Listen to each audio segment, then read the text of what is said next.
Laicos en Acción Costa Rica llega a ustedes gracias al apoyo de Laboratorios Centro Natural La Fuente. Para mayor información, 2222-2280. Odontología Doctora Margie Covaleda. Citas al 8724-3676. Evangelio en la cárcel. Para mayor información, 8899-2434. DLM. Todo en registros sanitarios y marcas comerciales. Para mayor información, 8911-1343.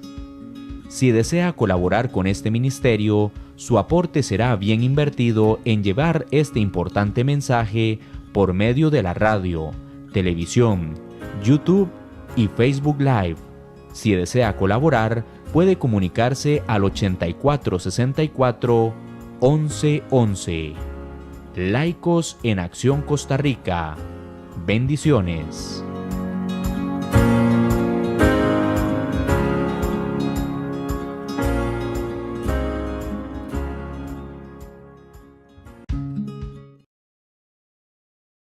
Tardes o buenas noches, depende en el horario en que nos estés viendo y por el medio en que nos estés escuchando. Que Jehová tu Dios te guarde y te cuide y haga resplandecer su rostro ante ti y tenga de ti y de mí misericordia. En esta hora vamos a continuar lo que es el estudio del capítulo 7 de Daniel. Hemos venido viendo desde el capítulo 1 hasta el capítulo 7 las diferentes secciones, profecías, relatos e historia. Por lo tanto, en esta hora vamos a continuar el estudio de 7 que hemos quedado en la versión anterior acerca del juicio de Dios. Y vamos a comenzar a hacerlo por medio de una oración donde vamos a pedir a nuestro Padre Celestial misericordia para que pueda darnos sabiduría y entender su palabra y no acomodarla a nuestro beneficio, a nuestro gusto o a nuestra circunstancia, sino que sea su Espíritu el que pueda darnos esa sabiduría y vivirla de la manera como Él realmente quiere. Te pido que si puedes inclinar tu rostro, que lo hagas juntamente conmigo. Padre Dios nuestro, alabado y glorificado sea tu nombre en esta hora. Oh Dios eterno, a ti sea la honra, a ti sea la gloria, oh Padre. Venimos ante ti, oh Dios, como hijos tuyos, no porque hayamos hecho mérito alguno, sino porque el mérito lo hizo tu Hijo amado en la cruz del Calvario.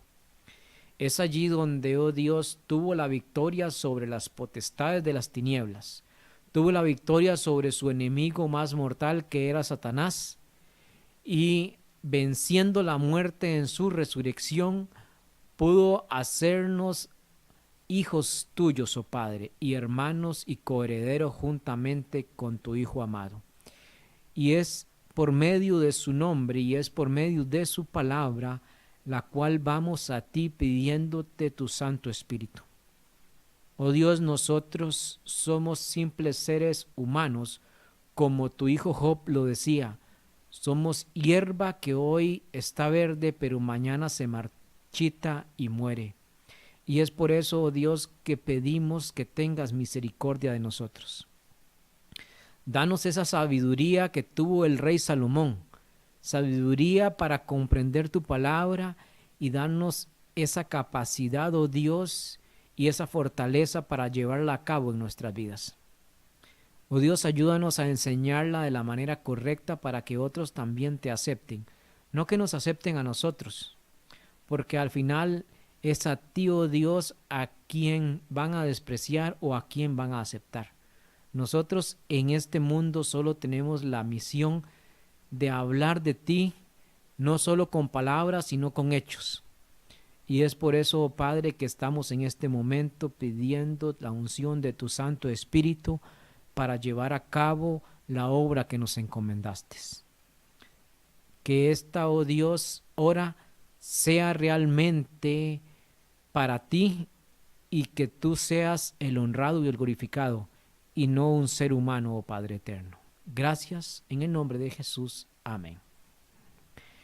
Bien, mi querido hermano, mi querido amigo, vamos a leer precisamente el texto de Deuteronomio 28:1, que decía lo siguiente: acontecerá que si oyereis la voz de Jehová tu Dios para guardar los mandamientos que yo te prescribo hoy, también Jehová tu Dios te exaltará sobre todas las naciones. Que quede eso en su mente. Los mandamientos de Dios están vigentes aún hoy. Los mandamientos de Dios no fueron para un pueblo en el pasado. Los mandamientos de Dios son eternos como el mismo Dios es eterno. Y tan eternos son que tuvo su Hijo amado que dar su vida por la raza humana, porque su ley no podía quitarse. Su ley no podía variar ni una tilde ni una jota, como lo dice en Mateo. Dice que Él vino a cumplir la ley, no a quitarla, que ni una tilde ni una jota, ni lo más insignificante de la ley, ni el último punto será quitado o removido. Es tan importante la ley de Dios que Cristo murió para darnos a nosotros una oportunidad.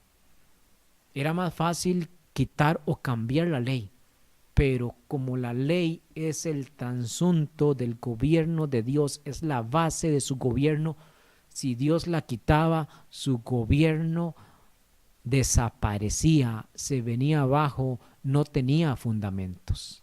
Y bajo esa ley es gobernada ángeles, mundos no caídos, seres humanos y todo el universo. Por lo tanto, es importante y es lo único que vamos a decir antes de comenzar. Su ley es eterna como lo es Dios mismo. Y si no sabes dónde está la ley de Dios, ve y lee lo que es Éxodo capítulo 19 y capítulo 20. Encontrarás la ley de Dios ahí. Léela y vas a encontrar o te vas a encontrar con muchas sorpresas. ¿Por qué? Porque el mundo ha desechado lo que es el cuarto mandamiento.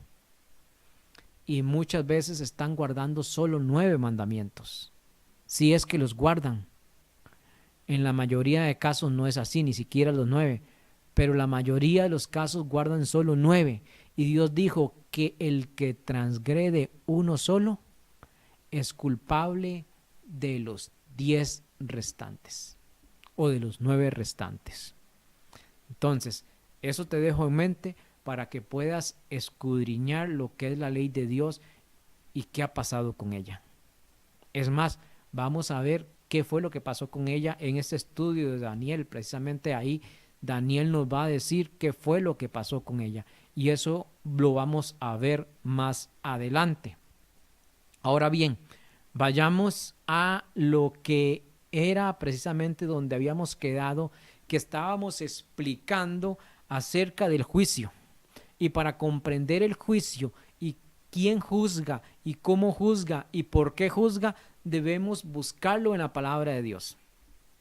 Se nos irían muchos temas si nosotros vamos y leemos todo lo que dice la palabra de Dios acerca de lo que voy a comentarte como una historia, que es el santuario en la tierra, el santuario que el Padre Celestial, que Cristo mismo le dio a Moisés para que construyera el plan de la salvación.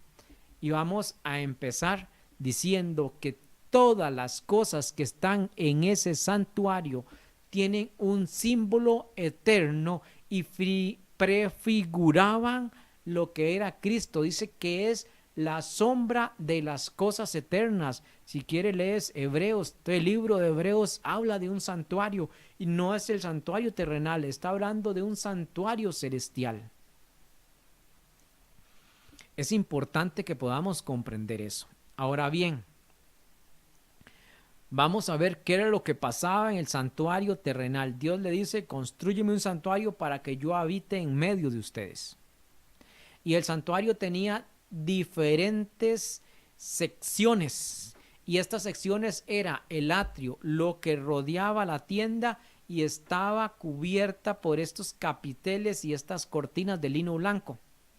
La puerta del atrio era de diferentes colores, también tiene su símbolo, y los colores simbolizaban la ley de Dios, la pureza, y también simbolizaban el pecado, y simbolizaban cuando el hombre mezcla o peca la verdad o transgrede la ley. Eso está en la palabra de Dios. Si usted busca cada uno de qué significa los colores de lo que era la puerta del santuario para entrar al atrio, va a ver esos colores y busca lo que significa cada uno de esos colores en la Biblia y te va a dar esos significados que estoy hablando. Luego de pasar en el atrio, la persona que entraba al atrio solo podía entrar al santuario con una ofrenda. Si él entraba con las manos, le decía al sacerdote, vengo aquí al santuario a conocer. No, usted no puede entrar. Aquí se entra con una ofrenda, si no, no puede entrar. ¿Y por qué con una ofrenda? Normalmente la ofrenda que se llevaba era un cordero. ¿Qué simbolizaba ese cordero? Para poder entrar al atrio, el pecador llevaba ese cordero. ¿Por qué? Él decía, yo soy pecador, he transgredido la ley de Dios, soy culpable ante Dios y la ley dice que el que peca debe morir. Y el pecador decía, yo no quiero morir. Y entonces la ley dice, el que peca debe morir. Porque dice, la paga del pecado es la muerte. Alguien tenía que morir.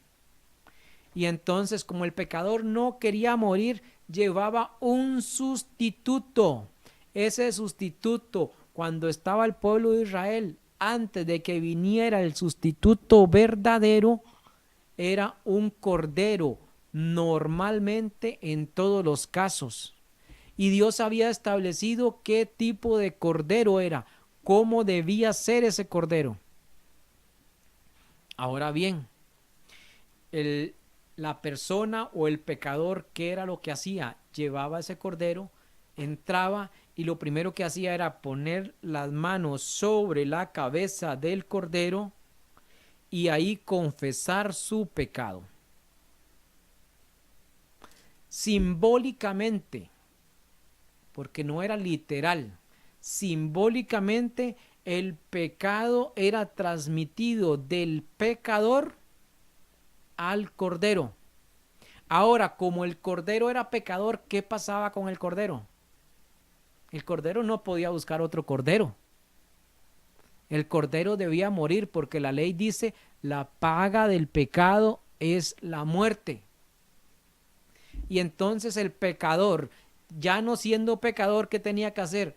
Matar ese cordero. O algunas ocasiones quien lo hacía era el sacerdote.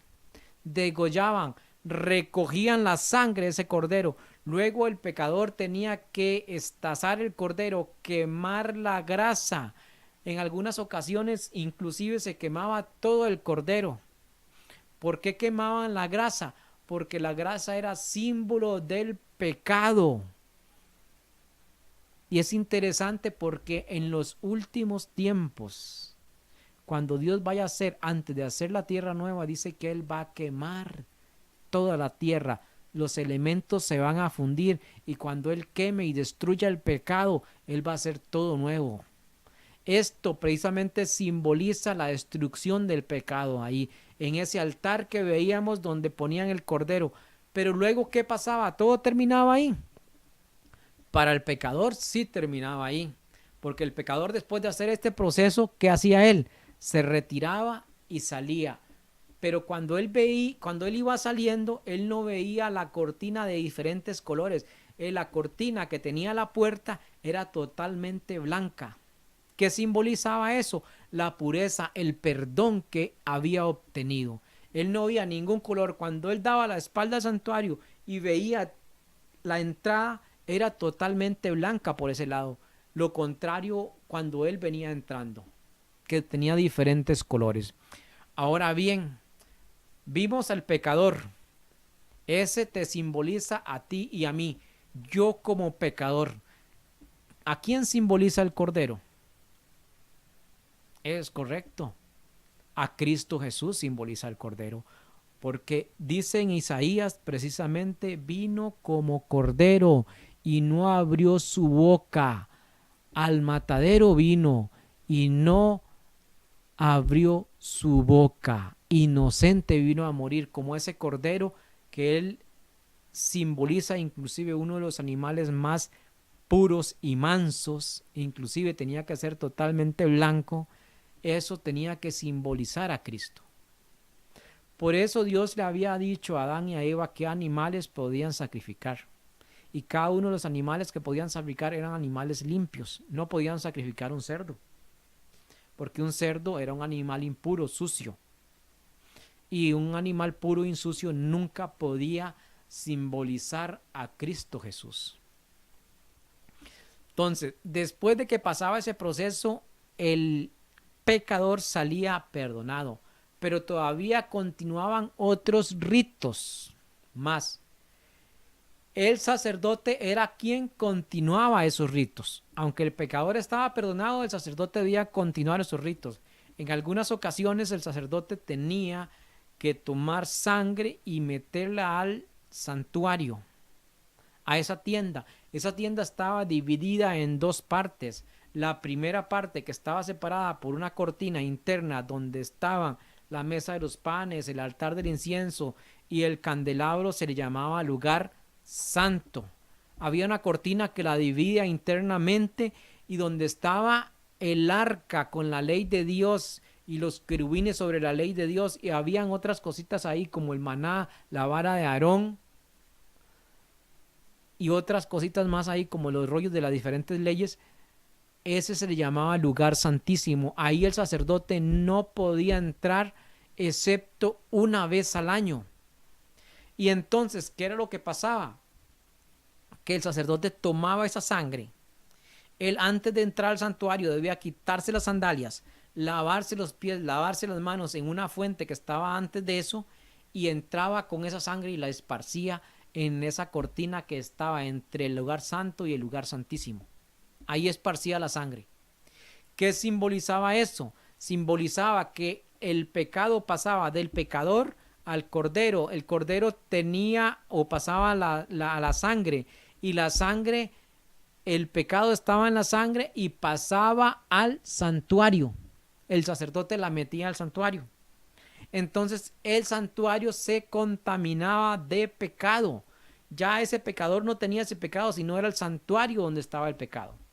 Esa era una manera de meter el pecado al santuario, por medio de la sangre y salpicarla. Había otra manera, que era que el sacerdote debía comer esa carne asada que estaba asándose ahí, comerla, y por medio de comerla sin ningún tipo de condimento, sin sal, sin nada, y salubre, sin sangre, porque la sangre era derramada totalmente. Entonces él comía esa carne, y él, cuando entraba al santuario, metía el pecado de esa manera. El año normalmente que conocemos hoy en día tiene 365 días. Un ejemplo, el sacerdote entraba al lugar santo todos los días del año menos un día. 364 días entraba al lugar santo. El último día del año, por así decirlo, no era un 31 de diciembre, porque el calendario judío era diferente. Pero el último día del año del calendario judío entraba al lugar santísimo, nada más, una vez al año. Pero bueno, ya hemos visto algunos simbolismos de lo que es el plan de la salvación y cómo Dios va a juzgar al pueblo, porque estamos hablando de esto, del juicio de Dios. Y el plan de la salvación tiene que ver con el juicio de Dios, porque la ley dice que la paga del pecado es la muerte, y entonces Dios da este juicio para ver si el ser humano que está siendo juzgado puede ser salvo o puede ser muerto. Porque la ley está demandando eso, la ley está demandando ese juicio. Y entonces resulta que el pecador como tal, el ser humano, nos simboliza a ti y a mí. El cordero simboliza a Cristo. La sangre que lleva el pecado que el pecador confesó sobre el cordero, que se mete al santuario, precisamente es el pecado. Ahora bien, hay otras cosas que no estamos hablando aquí. ¿A quién simboliza el sacerdote? Ajá. La fuente que estaba entre el altar, ¿qué simboliza? El lugar santo, ¿qué simboliza? El pan de la mesa, ¿qué simboliza? El altar del incienso, ¿qué simboliza? ¿Qué simboliza el candelabro? Cada uno de ellos tiene un símbolo y cada uno de ellos tiene su parte en el plan de la salvación del ser humano. Ejemplo, en el libro de Hebreos, precisamente vamos a leer, no iba a leer este versículo de Hebreos, pero quiero leerlo para que tomemos en cuenta esto. Dice el capítulo 8, versículo 1. En Hebreos viene hablando precisamente de este santuario celestial. Viene hablando de la ascensión de Cristo al cielo y así sucesivamente. Pero en el 8.1 que quiero leerles, dice lo siguiente. Así que el resumen de todo, o la suma de todo lo que hemos venido hablando o que hemos dicho, dice: tenemos tal sumo sacerdote, el cual se ha sentado a la diestra de la majestad de los cielos, ministro del santuario y del verdadero tabernáculo que el Señor levantó y no el hombre. El 3. Porque todo sumo sacerdote es constituido para presentar ofrendas y sacrificios. Tenga algo que ofrecer. El sacerdote no podía entrar al santuario sin una ofrenda o un sacrificio. Igual que el pecador no podía entrar al atrio sin una ofrenda o un sacrificio. Dice el 4, porque si él estuviese sobre la tierra, viene hablando de Cristo, ni siquiera sería sacerdote. ¿Por qué? Porque los sacerdotes eran solo de la tribu de Leví y Cristo no era de la tribu de Leví, era de la tribu de Judá. Sigue diciendo: habiendo aún sacerdotes que presentan ofrendas según la ley. ¿Cuál ley? La ley del sacerdocio, la ley de las ofrendas, que así era la manera como tenía que expiarse el pecado. El versículo 5 sigue diciendo: si los cuales sirven de ejemplo y sombra sobre las cosas celestiales. Los sacerdotes aquí en la tierra servían de ejemplo y sombra de lo que iba a pasar en el cielo, de las cosas celestiales. Sigue diciendo: como fue advertido por Dios a Moisés cuando estaba por comenzar el tabernáculo.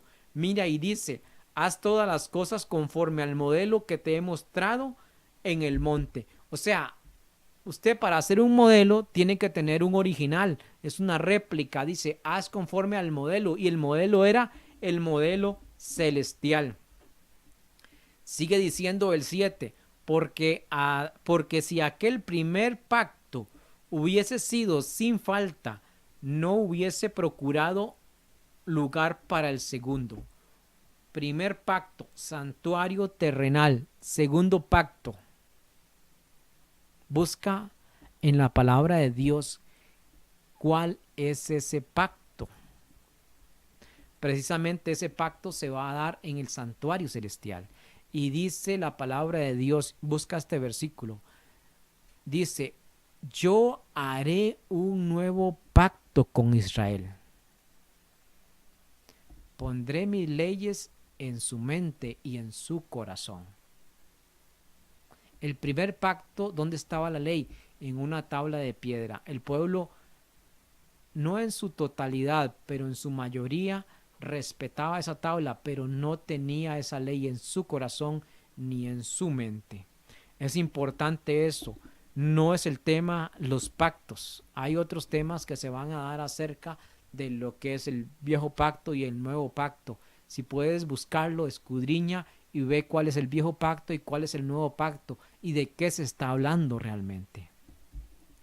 ¿Por qué? porque muchas organizaciones religiosas dicen, el viejo pacto eran los 10 mandamientos, el nuevo pacto es la gracia. Tan lejos de la verdad está esa frase. Tan lejos de la verdad como está la luna de la tierra, como está la luna del cielo. Ok, vamos a seguir leyendo Hebreos. Dice, mas ahora tanto mejor ministerio que el suyo, por cuanto él es mediador de un mejor pacto. Ha sido establecido sobre mejores promesas, porque aquel primer pacto, si hubiese sido con falta, no hubiese procurado un segundo. Porque hallando falta en ellos, dice, he aquí vienen días, dice el Señor, que estableceré en la casa de Israel y en la casa de Jehová un nuevo pacto. Esto está haciendo alusión a Jeremías. Busque el libro de Jeremías, ahí en la concordancia viene y lee cuál es ese pacto que quiere hacer Dios con el pueblo de Israel, con la casa de Jehová. Judá dice, no como pacto que hice con ellos de los padres, que tomó por la mano de los sacerdotes de la tierra de Egipto, porque ellos que no permanecieron en mi pacto, y yo los desatendí, dice el Señor. Y sigue hablando ahí de Cristo como sumo sacerdote.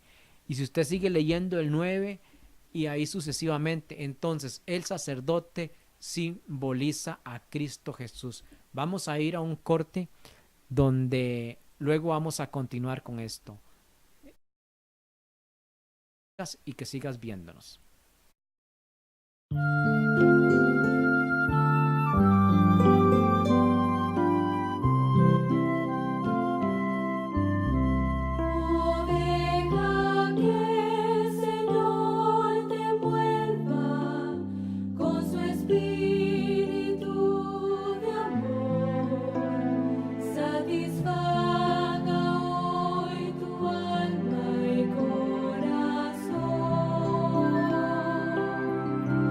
Entre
Gracias por continuar con nosotros estudiando la palabra de Dios. Creo que si continúas haciéndolo inclusive con nosotros y tú mismo escudriñando, Jehová te va a bendecir y te va a dar sabiduría para comprender la palabra. No para hacer o obligar a otros, sino para poder vivir la vida que Dios quiere que vivamos. Continuando con la palabra de Dios, estábamos hablando acerca del santuario. Estábamos diciendo los símbolos y estábamos hablando del sacerdote. Estábamos hablando un poco de lo que era Hebreos 8 y hablamos un poco del nuevo pacto que Dios quería hacer. En este nuevo pacto, veamos lo que dice 8:10, el versículo 10, ¿qué es el nuevo pacto realmente? Van a haber temas en este canal de Laicos en Acción donde van a tratar este tema más detalladamente, pero para mencionarles algo, para que no te quedes con la duda, este versículo 10 es tomado precisamente de Jeremías capítulo 21, puedes escudriñarlo, ahí están las referencias, dice lo siguiente: porque este es el pacto que yo haré con la casa de Israel. Después de aquellos días, dice el Señor, está hablando del nuevo pacto. Pondré mis leyes en sus mentes y en sus corazones las escribiré, y seré para ellos por Dios y ellos me serán a mí por pueblo. El tema no es el pacto, el tema no es el nuevo pacto, pero ¿qué es lo que va a poner Dios en su nuevo pacto? ¿Y dónde lo va a poner? En el viejo pacto, en el antiguo pacto, estaba en tablas de piedra. ¿Eso era lo que Dios quería? No, eso no era lo que Dios quería. Eso fue lo que el pueblo quiso, porque Dios nunca quiso poner su ley en tablas de piedra. El pueblo le dijo a Moisés: habla tú con Dios y todo lo que Dios te diga, eso haremos. Porque el pueblo tuvo miedo. Dios comenzó en el capítulo 19 del libro de Éxodo. Él comenzó a darle la ley de Dios auditiva y el pueblo tuvo miedo. El pueblo inclusive en algunas ocasiones obedecía la ley, en otras no. Pero ahora Dios dice que un nuevo pacto va a hacer y va a poner esa misma ley, ¿dónde? En nuestra mente y en nuestro corazón. Esa es la diferencia. La diferencia no es el pacto, sino el lugar donde va a estar escrito ese pacto.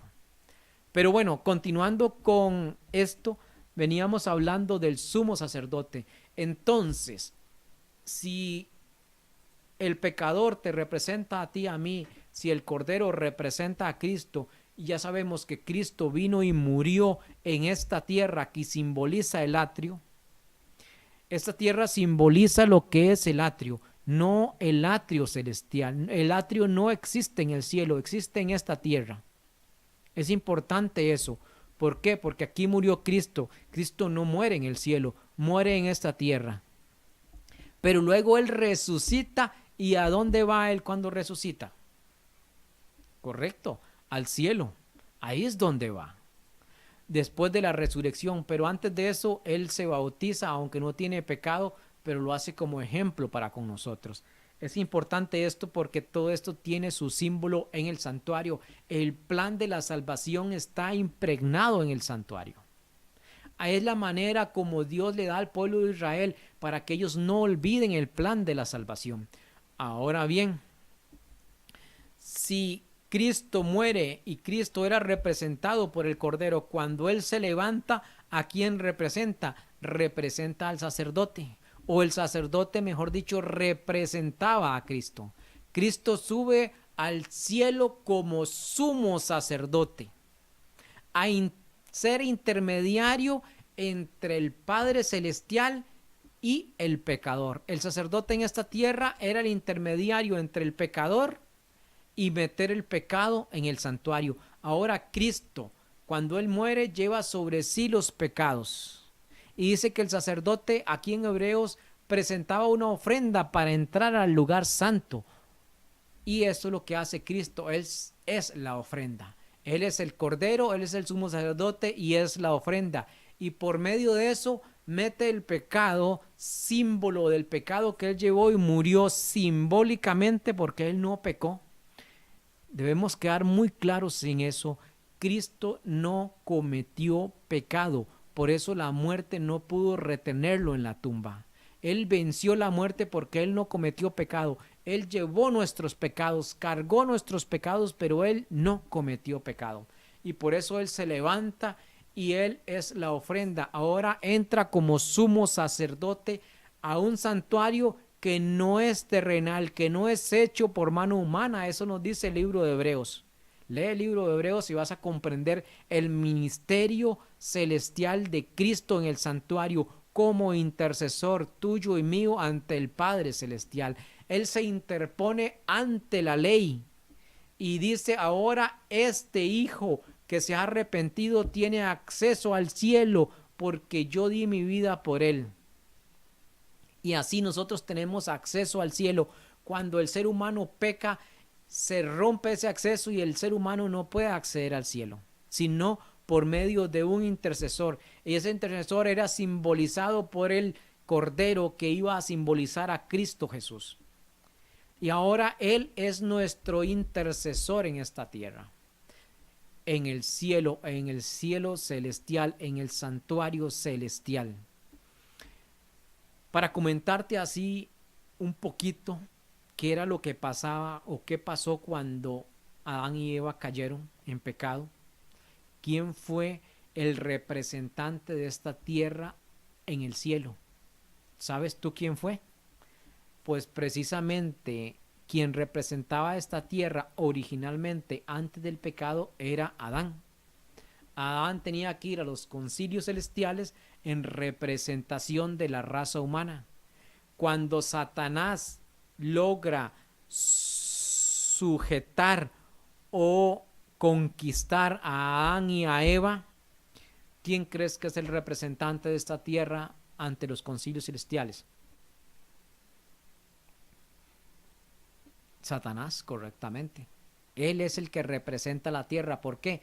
Porque decía: ahora yo gobierno, ahora me pertenece, los he conquistado. Así como los reinos que venimos hablando, conquistaba a otro reino, ahora ya le pertenecía. Eso mismo pasaba con Satanás como representante, y por eso él tuvo acceso otra vez al cielo.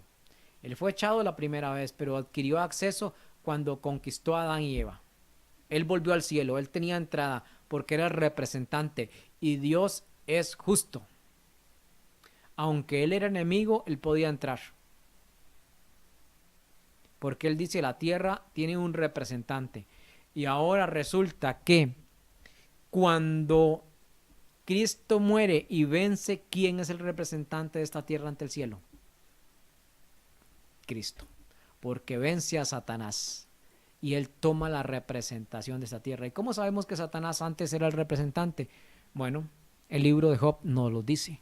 Job dice que cuando llegaron los hijos de Dios al cielo, a un concilio celestial, le dice Dios a Job: ¿y de dónde vienes?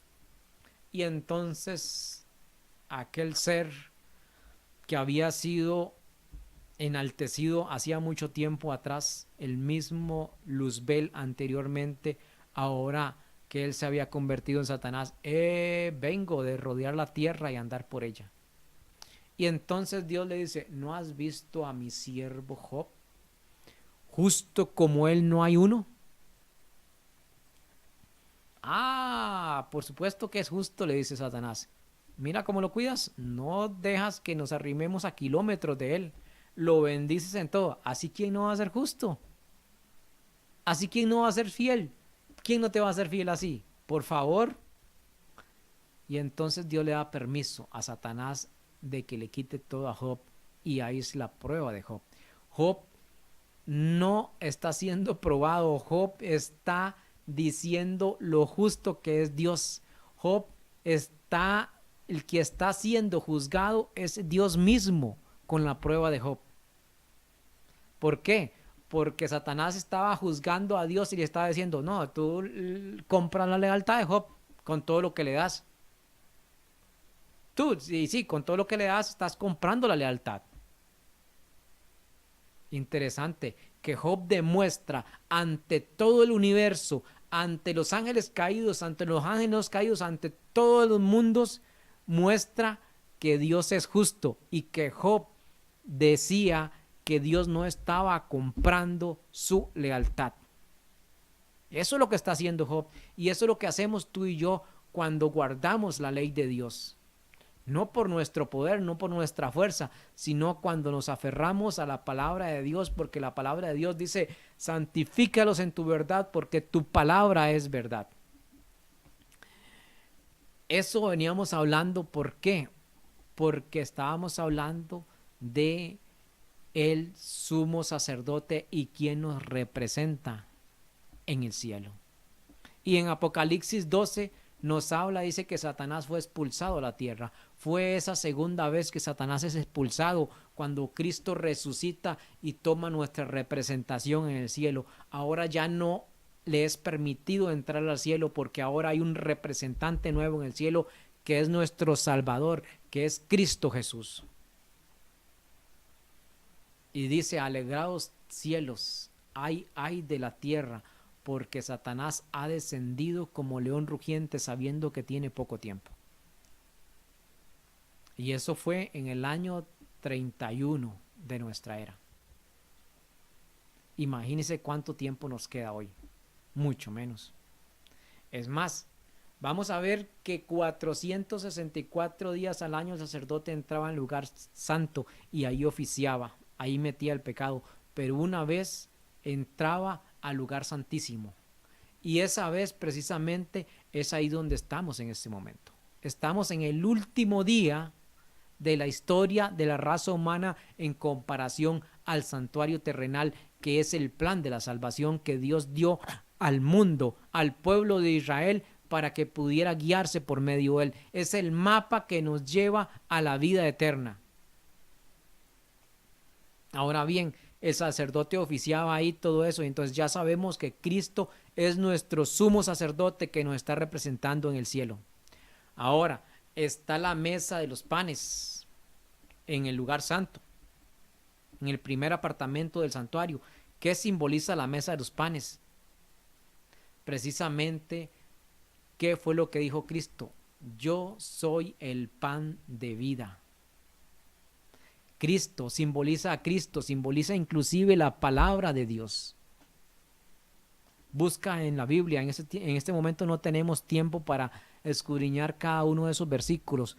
Búscalo, como ya sabes, ya tenemos varios meses en esto, pero búscalo y escudriñalo, porque si no nos atrasaríamos más en lo que es el tema. Ahora bien, está la otra parte, al lado izquierdo estaba el altar, estaba el candelabro. ¿Qué simboliza el candelabro? Yo soy la luz del mundo. También simboliza, el candelabro tenía aceite, el aceite símbolo del Espíritu Santo. ¿Qué simboliza el altar del incienso? Era donde el sacerdote se inclinaba a orar y hacer sus peticiones. Lo vemos como cuando Zacarías, creo que fue el papá de, vamos a ver si recuerdo, el papá de Juan el Bautista. Cuando estaba orando en el templo, se le apareció el ángel y dijo que iba a nacer Juan el Bautista, que su nombre era Juan, y el sacerdote no creyó, y que Dios le dijo: por no haber creído, vas a quedar mudo hasta que Juan nazca. Y así pasó. Entonces, ese es el altar de nuestras oraciones, que mezclado con las obras, con ese incienso que se quemaba, nuestras oraciones ascienden al cielo y llegan hasta el trono de la gracia. ¿Dónde quedaba el trono? El trono de la gracia quedaba en el propiciatorio, al otro lado de la cortina, en el lugar santísimo. Ahí era donde subía precisamente ese humo. Dice que encendían el incienso, daban las oraciones y el humo subía hasta la cortina. La cortina tenía un espacio arriba donde el humo pasaba hasta ahí. Eso precisamente simboliza nuestras oraciones. Por medio de la intercesión de Cristo, nuestras oraciones llegan hasta el Padre Celestial, el trono de la gracia. Bien, ahora vamos a continuar precisamente con respecto a lo que veníamos hablando del juicio. Es importante ver que el santuario terrenal es ese mapa del plan de la salvación de nuestro Dios. Hay muchas otras cosas más que vamos a hablar ahí. ¿Por qué? Porque ya una vez al año el sacerdote pasaba del lugar santo al lugar santísimo. El pueblo de Israel tenía que hacer una serie de preparativos en ese día, donde una de las cosas que no podían hacer era trabajar. No tenía que haber trabajo alguno. Tenían que bañarse, lavar sus ropas. Todo el pueblo estaba reunido alrededor del santuario. Era un día solemne. ¿Por qué? Porque si encontraban a alguien, después de que el sacerdote salía del lugar santísimo, encontraban a alguien, ejemplo, haciendo el almuerzo, calentando el almuerzo, ¿qué pasaba? Esa persona era sacada y apedreada fuera del campamento, porque él estaba diciendo en sus actos: no me interesa, este rito no me interesa, yo vivo mi vida, esto simplemente es un símbolo, no sé, yo hago lo que yo quiero, tengo hambre, voy a comer y listo, hagan ustedes si quieren, pero yo no. Eso estaba diciendo precisamente: yo no creo en eso. El pueblo debía creer fielmente en eso, como hoy nosotros debemos creer fielmente que Cristo está en el lugar santísimo dando un juicio, porque cuando el sacerdote salía de ahí, él sacaba el pecado del santuario. El santuario quedaba limpio de pecado y lo depositaba sobre un macho cabrío que había quedado vivo. Uno, para él poder entrar al santuario, debía matar. Dice que se unían dos machos cabríos, echaban suerte sobre ellos. Uno era muerto, que simbolizaba a Cristo, para el sacerdote poder entrar por medio de esa intercesión, y otro quedaba vivo, que era símbolo de Satanás. Y cuando el sacerdote salía ahí, ponía los pecados simbólicamente sobre ese macho cabrío, y ese macho cabrío era expulsado al desierto, desterrado en el desierto. Allá él pasaba muchos días y moría en el desierto. Eso también tiene un simbolismo. Pero ¿qué pasaba?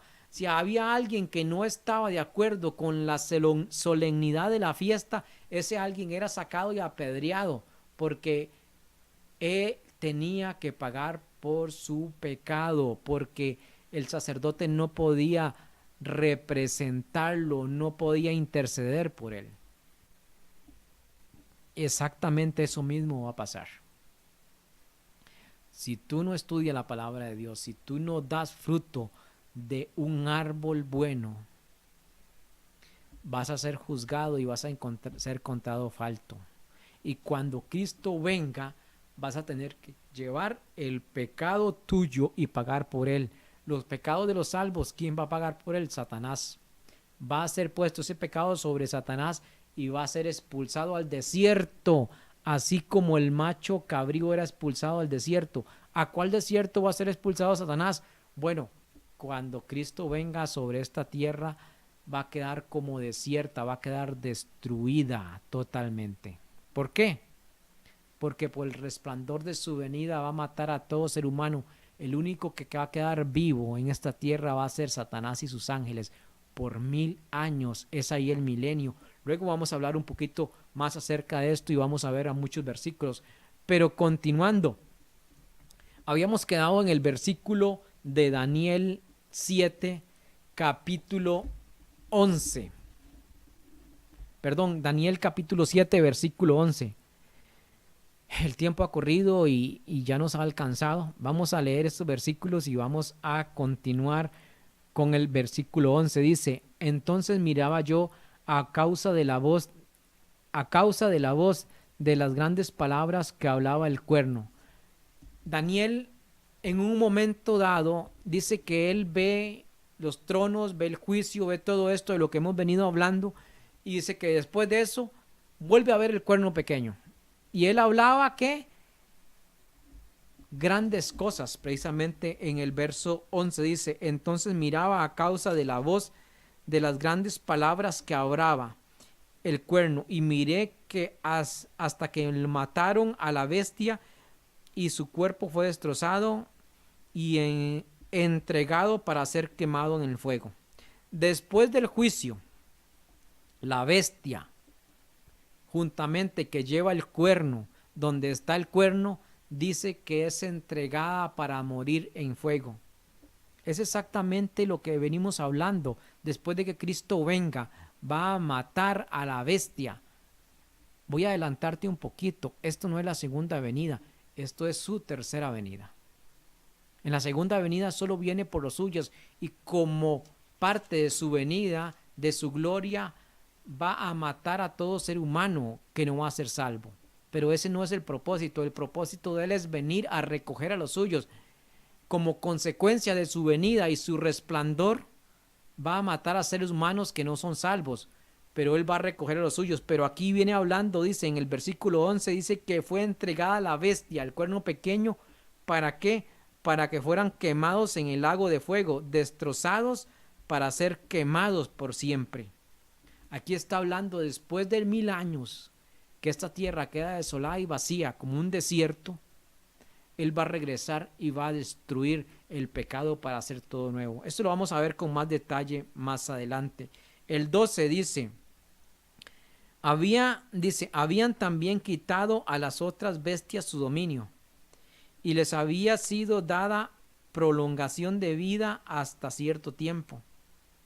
Miraba yo en la visión de la noche, y he aquí en las nubes del cielo uno como el Hijo del Hombre que venía, y luego el anciano de días, y hicieron llegar delante de él. Vamos a ver estos versículos más detalladamente en el siguiente programa. Que Jehová te bendiga, que Jehová te guarde y te cuide, y que haga resplandecer su rostro sobre ti y tenga de ti misericordia. Por favor, estudia la palabra de Dios, escudriñala, no te quedes con lo que yo te doy, porque esto que yo te doy es simplemente una hora. Tú debes pasar tiempo con Dios, de rodillas con Dios, escudriñando, estudiando su palabra. Él es quien te va a salvar, no yo. Yo simplemente te doy un poquito de lo que he aprendido, pero es un poquito. Él tiene la sabiduría eterna, Él te puede dar todo. Yo te estoy llamando la atención, yo te estoy motivando a que estudies la palabra de Dios. Por favor, hazlo, porque de ella depende la vida eterna, porque estás siendo juzgado. Hazlo para que podamos disfrutar la vida eterna. Que Jehová te bendiga y que Jehová te guarde.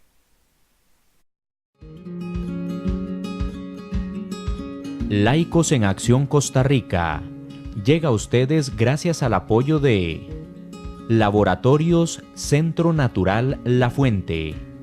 Para mayor información, 2222-2280. Odontología Doctora Margie Covaleda. Citas al 8724-3676. Evangelio en la Cárcel. Para mayor información, 8899-2434. DLM. Todo en registros sanitarios y marcas comerciales. Para mayor información, 8911-1343. Si desea colaborar con este ministerio, su aporte será bien invertido en llevar este importante mensaje por medio de la radio, televisión, YouTube y Facebook Live. Si desea colaborar, puede comunicarse al 8464-1111. Laicos en Acción Costa Rica. Bendiciones.